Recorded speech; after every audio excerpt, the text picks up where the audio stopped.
बात इसकी नहीं है, मैंने शुरुआत करी इस प्रेस कॉन्फ्रेंस की, अपना अनुभव बताया महागठबंधन के साथ काम करने का।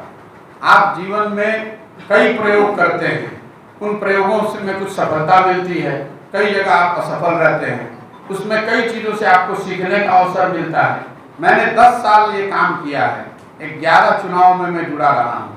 एक यूपी का चुनाव छोड़ दे तो कोई चुनाव ऐसा नहीं रहा है जिससे मैं जुड़ा हूँ और वहाँ हम चुनाव हारे हों, लेकिन उससे व्यवस्था बदल गई हो इसका मैं दावा नहीं कर सकता।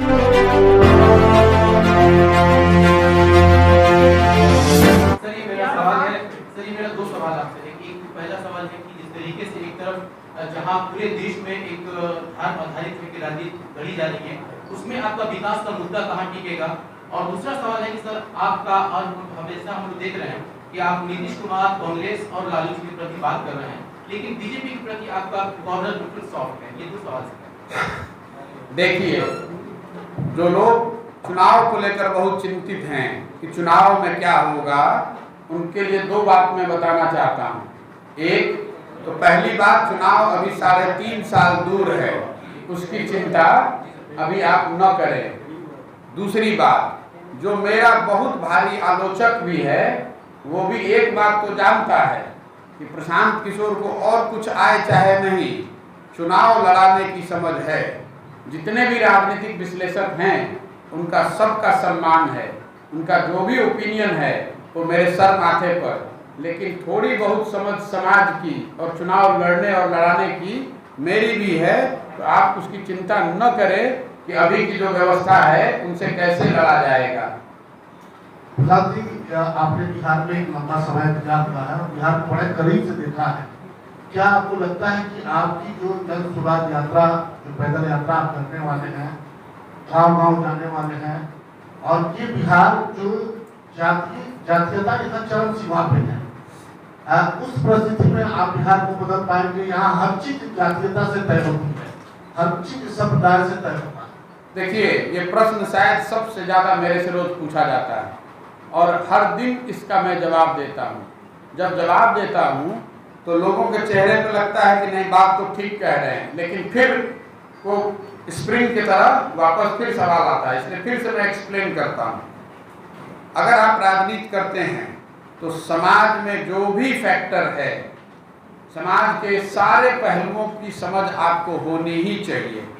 राजनीति करने वाले को एक और ऑप्शन नहीं, एक और बात है कि उसके पास ये ऑप्शन नहीं है कि समाज में सब अच्छा हो जाए तब आप राजनीति करेंगे। अगर जाति व्यवस्था है, धन बल है, बाहुबल है, या जो भी समाज में अच्छाइयाँ बुराइयाँ हैं, उसके रहते हुए ही आपको राजनीति करके उसको जीत कर आना है। पहली बात ये समझिए। दूसरी बात, बिहार में जातियों की जो भूमिका है चुनावों में, वो किसी अन्य राज्य से ज़्यादा या कम नहीं है। आप यहाँ बिहार में चुनाव कवर करते रहे हैं, समाज को शायद मेरे से बेहतर समझते होंगे, लेकिन मैंने बिहार में भी चुनाव कराया है और बिहार के साथ कई अन्य राज्यों में भी चुनाव कराया है। जितनी बड़ी सच्चाई चुनाव के नज़रिए से जाति बिहार में है, उतनी ही बड़ी ये आंध्रा में भी है, तमिलनाडु में भी है, गुजरात में भी है।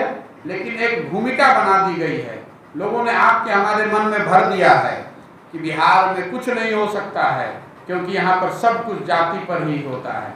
मैं आपको एक एग्जाम्पल देकर अभी समझाता हूँ। 1984 में इसी बिहार में कांग्रेस को भारी जीत मिली। आपसे पूछूंगा क्यों मिली? इसी जातिगत व्यवस्था के रहते हुए कांग्रेस 1984 में कैसे जीत गई?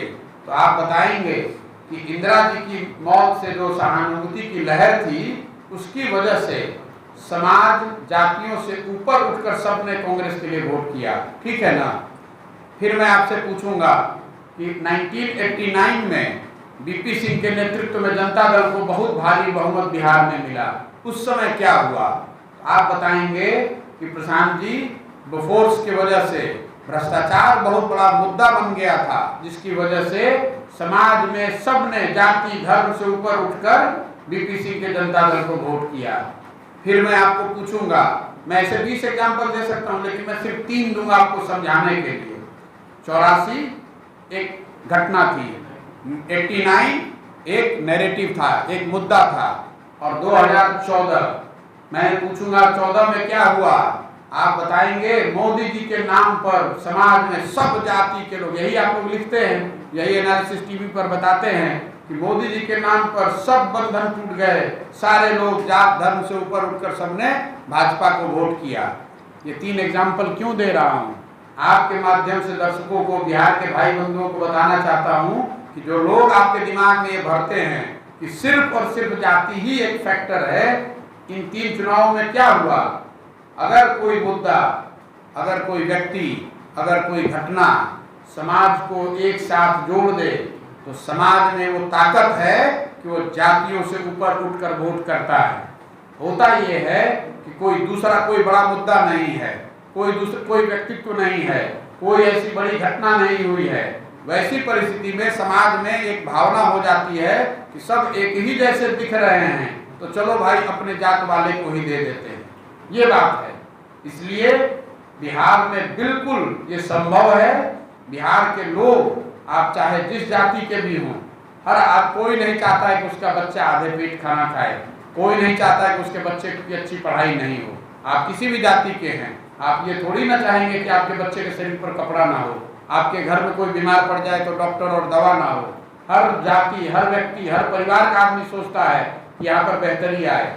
मैं आपको बताता हूँ, यहाँ जो पलायन की स्थिति है, जब यहाँ पर बच्चा 18 साल 19 साल से पहले जैसे आपकी शारीरिक स्थिति काम करने की होती है, आप अपना गांव, परिवार, घर छोड़कर दूसरे प्रदेश में जाकर काम करते हैं। 25 साल 30 साल जो समाज में कोई दूसरा काम करने के लिए तैयार नहीं है, वो बिहार के लोग, सबसे डिफिकल्ट काम बिहार के लोग कर रहे हैं। जब आपका शरीर थक जाता है, आप 50 के हो गए, 55 के हो गए, तो आप फिर काम छोड़कर वापस आते हैं। इस पूरे 30-35 साल जो आपकी पूरी जवानी है, उसमें आप कभी 15 दिन 1 महीने के लिए घर आए, परिवार के साथ मिलने का आपको अवसर मिला। बाकी सारे समय आप परिवार से दूर, अपने गांव, अपनी मिट्टी से दूर आप संघर्ष कर रहे हैं। जब आप वापस आते हैं तो जो लड़का आपके घर में जो सबसे यंग है, वो आपकी जगह बाहर काम करने जाता है। कौन जाति का आदमी कहेगा कि इसको बदलना नहीं चाहिए? अगर आपका बेटा बाहर किसी फैक्ट्री में काम कर रहा है, सबसे कठिन परिस्थिति में काम कर रहा है, तो आप जात देखिएगा कि आप चाहिएगा कि आपका लड़का आकर पटना में काम करे और इज्जत से काम करे। यहाँ के नेता बता रहे हैं, कई बार आप और हम सुनते हैं कि किसी बिहार के लड़के को किसी ने गाली दे दी, मारपीट हो गई, सुनते हैं ना? तो नेता क्या बताते हैं कि बिहार के लड़के न रहें, बिहार के लोग न रहें तो दिल्ली और मुंबई की व्यवस्था ठप पड़ जाएगी, वहाँ सब्जी नहीं बिकेगा, वहाँ सफाई नहीं होगा। मैं आपको बता रहा हूँ ये गौरव की बात नहीं है। बिहार के लोग सब्जी बेचते हैं, ये गौरव की बात नहीं है। बिहार के लोग पर सफाई की व्यवस्था टिकी हुई है महानगरों की, ये गौरव की बात नहीं है। गौरव की बात तब होती कि वो लड़का यहाँ पर सब्जी पैदा कर रहा होता और यहाँ से ट्रेन से या प्लेन से वो सब्जी बॉम्बे भेज रहा होता, दिल्ली भेज रहा होता, तो यहाँ इज्जत से नौकरी रोजगार कर रहा होता, 4 लोगों को नौकरी देता और अपने घर में रहता और बिजनेसमैन कहलाता। लेकिन वहां जाकर अगर ठेला लगाता है तो ये गौरव की बात नहीं है। मुख्यमंत्री और बड़े नेता बता रहे हैं, कह रहे बिहार के लड़के नहीं रहेंगे तो दिल्ली की व्यवस्था रुक जाएगी। हम लोग कोई दिल्ली की व्यवस्था चलाने का ठेका लेकर बैठे हुए हैं? बिहार के लड़के सब्जी बेचने के लिए पैदा हुए हैं और मुंबई का कचरा साफ करने के लिए पैदा हुए हैं। कर्नाटक का आदमी, तमिलनाडु का आदमी आकर बिहार में कभी ये काम कर रहा है? कभी नहीं कर रहा है। तो हमारे लड़के जाकर वहां क्यों काम कर रहे हैं? इसलिए काम कर रहे हैं कि बिहार में आप जो कर रहे हैं उनके लिए बेसिक रोजगार भी आप नहीं क्रिएट कर पा रहे हैं। आप 1000 रुपया भी अगर कमाने की जगह व्यवस्था बना देंगे तो कोई बाहर जाकर ऐसी स्थिति में घर परिवार छोड़कर रहना नहीं चाहता है। सर एक सवाल है, अगर फ्यूचर में आप सीएम मतलब बन जाते हैं तो आपने कहा कि लालू जी आते हैं, लालू जी आए, उनके द्वारा कुछ काम नहीं हुआ, नीतीश कुमार भी आए, उनके द्वारा कुछ काम नहीं हुआ, तो आपके आने से क्या वजह है कि आप काम कर सकते हैं? मैं बिल्कुल इसका उलट बात कह रहा हूं मेरे भाई, आपने सुनी नहीं। मैंने कहा कि लालू जी का या उनके पार्टी का दावा है कि उन्होंने सामाजिक न्याय पर काम किया। मैं मान रहा हूं कि चलिए सामाजिक न्याय पर आपने काम किया, मैं उसके लिए आपका नमन कर रहा हूं। मैंने ये कहा कि नीतीश जी का दावा है कि उन्होंने विकास किया, मैं उसके लिए भी उनका नमन कर रहा हूँ। ठीक भाई, आपने विकास किया, लेकिन इसके बाद भी, और सिर्फ इन्हीं के लिए नहीं कह रहा हूं, पिछले 70 साल से आपको 1970 से समझाया, आपने शायद सुना नहीं, 25 सरकारें आई और गई, सबने अपने स्तर से प्रयास किया होगा। मैं सबको धन्यवाद कह रहा हूं। मैं राजनीतिक तू मैं करने नहीं आया हूं। मैं ये कह रहा हूं कि आपके सारे प्रयास के बाद अगर आपके जितने भी दावे हैं उसको सही मान लिया जाए, तो भी तो हमारी स्थिति यही है कि हम देश के सबसे गरीब राज्य हैं, सबसे पिछड़े राज्य हैं, तो कुछ दूसरा करना पड़ेगा। और दूसरा मैं ये नहीं कह रहा हूं कि मैं करूंगा, मैंने पहली लाइन बताई कि मैं तो कर ही नहीं सकता हूं। ये सिर्फ और सिर्फ बिहार के लोगों में ताकत है जो कर सकते हैं। देश के 40% जिलों में, देश के 40% जिलों में डीएम और एसपी में एक लड़का बिहार का है। तो जितने तकनीकी संस्थाएं हैं देश में, उसमें 20 से 25% लोग पढ़ने वाले और पढ़ाने वाले दोनों बिहार के हैं। तो बिहार के लोग तो बेवकूफ हैं नहीं, यहाँ की व्यवस्था ने उसको बांध रखा है। तो मैं ये कह रहा हूँ कि उन लोगों को जाकर मिलने की, उनको साथ में जोड़ने की, समझाने की, उनसे अनुनय विनय करने की जरूरत है। मेरा काम कुम्हार का है। वो जो काम, जो घड़ा बनना है, जो बिहार में व्यवस्था बननी है, वो तो यहाँ के लोगों की ताकत से बनेगी। जैसे घड़ा जो है वो चाक और मिट्टी की ताकत से बनता है, कुम्हार बिना चाक और मिट्टी के घड़ा नहीं बना सकता है। बिहार के लोगों में वो ताकत है कि घड़ा बनाया जा सकता है। मुझे सिर्फ उनको थोड़ा भरोसा देना है, उनका हाथ पकड़ना है। बहुत सारे ऐसे लोग हैं समाज में जो जानते हैं कि अगर राजनीति में मैं आऊँ तो बहुत अच्छा कर सकता हूँ, समाज के लिए कुछ अच्छा कर सकते हैं, लेकिन वो इसलिए नहीं आते हैं कि कोई ऐसा प्लेटफॉर्म नहीं है जहाँ उनका भरोसा हो, जहाँ वो आए, कोई उनका चुनाव मैनेज कर दे। वो सोचते हैं कि भाई मैं जाऊँगा राजनीति में, पैसे कहाँ से लाऊंगा, बूथ कैसे बनाऊंगा, धन बल बाहुबल से कैसे निपटूंगा, जाति से कैसे निपटूंगा। लेकिन अगर उनको कोई ये कह दे अरे भाई ये सब की चिंता प्रशांत किशोर कर रहे हैं, आप आइए, तो वो शायद उनमें से बहुत तेरे लोग आ जाएंगे। और वो आएंगे तो प्रशांत किशोर की वजह से नहीं जीतेंगे, जीतेंगे अपनी ताकत से, लेकिन मेरे भरोसे पर शायद वो आ जाए एक मंच पर। और ये पूरा प्रयास उसी के लिए है कि ऐसे सारे लोगों को चिन्हित किया जाए, उनको जाकर मिला जाए, समझाया जाए और एक मंच पर लाया जाए। क्योंकि अगर आपको हमको अपने बच्चों के लिए एक बेहतर बिहार छोड़ना है तो हमको आपको ही प्रयास करना पड़ेगा। कोई तमिलनाडु और केरल से आकर बिहार बदलने वाला नहीं है। आपने काम किया है, तो क्या आपके नजरों में अब कोई दल बचा नहीं जहां प्रधान जी की विचारधारा सुरक्षित हो, प्रधान जी काम करें? देखिए, बात इसकी नहीं है। मैंने शुरुआत करी इस प्रेस कॉन्फ्रेंस की, अपना अनुभव बताया महागठबंधन के साथ काम करने का। आप जीवन में कई प्रयोग करते हैं, उन प्रयोगों से में कुछ सफलता मिलती है, कई जगह आप असफल रहते हैं, उसमें कई चीज़ों से आपको सीखने का अवसर मिलता है। मैंने 10 साल ये काम किया है, 11 चुनाव में मैं जुड़ा रहा हूँ। एक यूपी का चुनाव छोड़ दे तो कोई चुनाव ऐसा नहीं रहा है जिससे मैं जुड़ा हूँ और वहाँ हम चुनाव हारे हों, लेकिन उससे व्यवस्था बदल गई हो इसका मैं दावा नहीं कर सकता हूँ। 1 साल सोचने समझने के बाद मैंने तय किया कि बिहार में आकर एक नई राजनीतिक व्यवस्था बनाई जाए। क्यों? उसकी 2 वजह है। एक, यहाँ विकास के नजरिए से जो मैं बार बार आपको बता रहा हूँ, इसकी जरूरत है। 75 के बाद, 1975 के बाद बिहार में कोई राजनीतिक और सामाजिक आंदोलन नहीं हुआ है। जो लोग 75 की पौध हैं, जो 75 के आंदोलन से निकले, चाहे वो लालू जी हो या नीतीश जी या सुशील कुमार मोदी, वही लोग चलाए जा रहे हैं इस स्टेट को। आप इसी के बाद छोड़ दीजिए, अगर आप बिहार में पिछले 25-30 साल में जितने एमपी, जितने एमएलए और मंत्री बने हैं, सब की सूची बना दीजिएगा तो आपको पता चलेगा कि कुल मिलाकर 1250 से 1500 परिवार ही इस राज्य को चलाए जा रहे हैं। 3-3.5 करोड़ परिवार वाला ये राज्य, ऐसा कैसे है कि 1250 परिवार के लोग ही सब जानते हैं? जो लोग पहले लालू जी के साथ थे, आधे से ज्यादा लोग वही आज नीतीश जी के साथ हैं।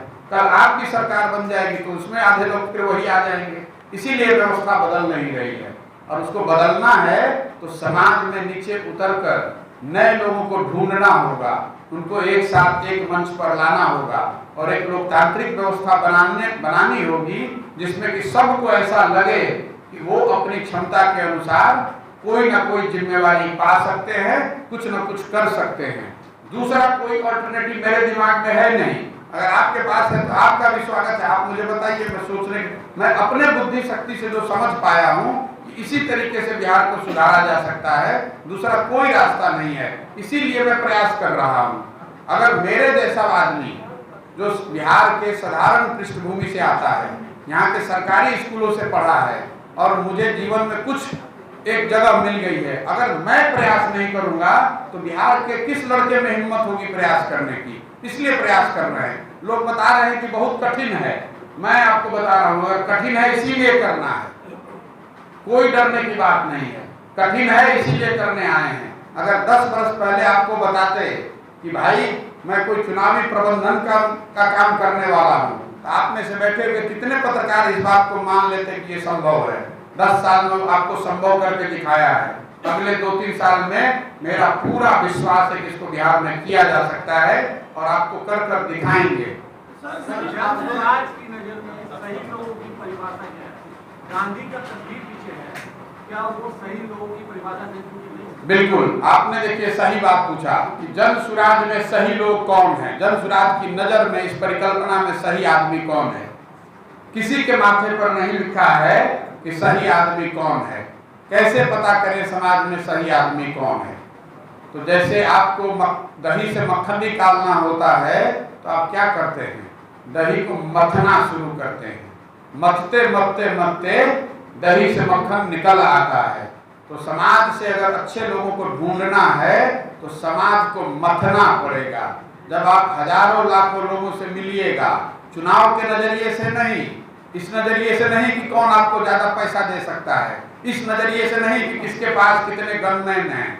समाज में अगर आप अच्छे लोगों को ढूंढने निकलिएगा और उस नजरिए से मथना शुरू कीजिएगा, हजारों लोगों से मिलिएगा, तो उसमें से बहुत अच्छे लोग निकल कर आ सकते हैं। ये संभव है कि अगर आपने 100 आदमी ढूंढे जिसको आपने सब प्रयोग के बाद भी सही माना, संभव है कि उसके बाद भी उसमें से कुछ लोग गलत निकल जाएं, लेकिन ऐसा नहीं हो सकता है कि 100% आदमी गलत हो जाए। आज की तारीख में तो कोई वो प्रयास ही नहीं कर रहा है, वो प्रयास करने निकले हैं। एक प्रयास पुष्पम प्रिया ने भी किया था, क्या कहेंगे? कुछ मैं किसी पर टिप्पणी नहीं करना चाहता हूँ। मैंने उसको दूसरे शब्दों में, जो लोग पार्टी बनाकर चुनाव लड़ते हैं उनके लिए 6 महीने साल भर का प्रयोजन है। 6 महीने के बाद बिहार में कोई चुनाव नहीं है, 3.5 साल है। मैं कह रहा हूँ कि अगले 1.5 साल 2 साल में पैदल हर जगह जा रहा हूँ, हर गांव में जाऊंगा, हर व्यक्ति से मिलने का प्रयास करूंगा, सुनने का प्रयास करूंगा। अगर आपको इस प्रयास में और पहले के प्रयासों में कुछ सेम ही अगर दिखता है तो मैं आपके विवेक पर छोड़ता हूँ इसको। नीतीश कुमार के सबसे नजदीक आप रहे भी हैं, उनके साथ कई दिन भी गुजारे हैं आपने। क्या लग रहा है उस समय जब नीतीश कुमार जब सरकार बनाए उसके बाद उन्होंने कहा कि 0 टॉलरेंस की सरकार, क्या लग रहा है आज वो 0 टॉलरेंस है? देखिए, जहाँ तक करीब होने का सवाल है, मेरे नीतीश जी से आज भी व्यक्तिगत बहुत अच्छे संबंध हैं। करीब होने का मतलब क्या है? साथ में मिलकर 2015 में काम किया, राजनीतिक तौर पर महागठबंधन बनाया गया, उसमें जो मेरी भूमिका थी छोटी या बड़ी वो मैंने अदा की। मेरी जो समझ थी उसके हिसाब से 7 निश्चय को बनाने में, उसको क्रियान्वित करने में उस समय जो मेरा योगदान हो सकता था वो किया। अब अगर वो जमीन पर इम्प्लीमेंट नहीं हो रहा है तो सिर्फ मेरे संबंध पहले रहे हैं इसलिए मैं बोलूं नहीं, ये कैसे हो सकता है?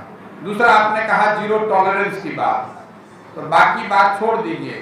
2 दिन से भारी विवाद चल रहा है क्योंकि मैंने शराबबंदी पर बात कही है।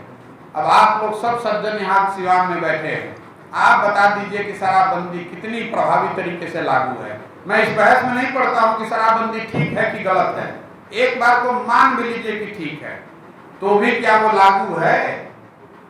घर घर में लोग बता रहे हैं कि होम डिलीवरी हो रहा है, तो सरकार को उस बात का संज्ञान लेना चाहिए।